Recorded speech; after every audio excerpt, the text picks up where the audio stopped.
4-5 দিন আচ্ছা। মনে করেন যে কোথায় গেছে বিয়ে থাক ওনার সালের আগে ডিগ্রি দিছি।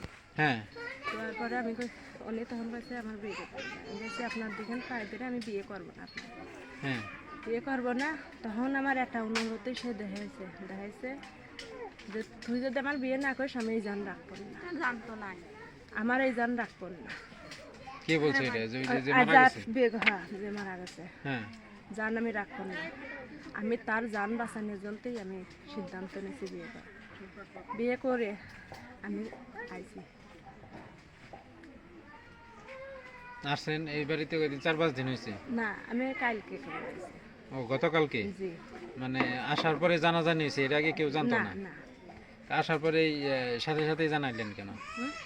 আসার পরে সাথে সাথে জানাইলেন কেন? না মনে করেন যে আমার স্বামী যে বিকেল দিচ্ছে এই ডিভোর্সের কাগজটাও পায় পায়াম লোকজন বাড়িতে কালকে মানুষজন আইছে হ্যাঁ। চেয়ারম্যান মেম্বার সবাই আইছে।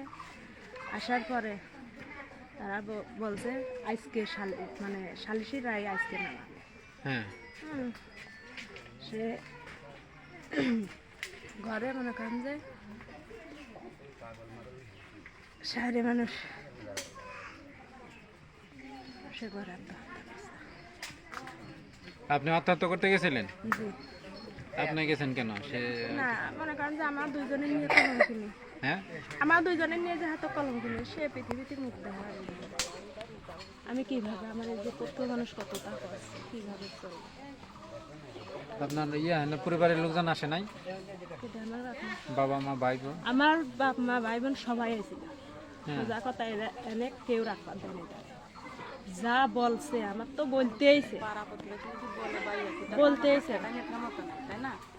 আমার মারেওছে আমার বাবা মিলিটারি এরা খেদা দিয়েছে তারা চলে গেছে। মানে না কি করছে আমি তাও জানি না। আমার সাথে দেখা খেদাই নাই তারা আমার সাথে দেখাও করে। আপনার স্বামী কি করতো, মানে যে যিনি মারা গেছেন কি করতো, কি কাজ করতো? সে ই করতো কৃষি চাষবাস করতো। কৃষিকাজ। আর আপনার আগের স্বামী যে ওনার ছেলে উনি কি করতো? উনি কোনো কিছু করতেন না। বাপের সাথে যোগালি দিতে হবে আমার কোনো কর্ম ছিল না। আপনার ওই স্বামী কি আছে? আগের স্বামী কি আছে? কো আগে স্বামী কি তার ছেলেই তো? তার ছেলেই তো আপনারা কথা বললে যে ভাইয়া ওই তোমার বাপ আচ্ছা আল্লাহ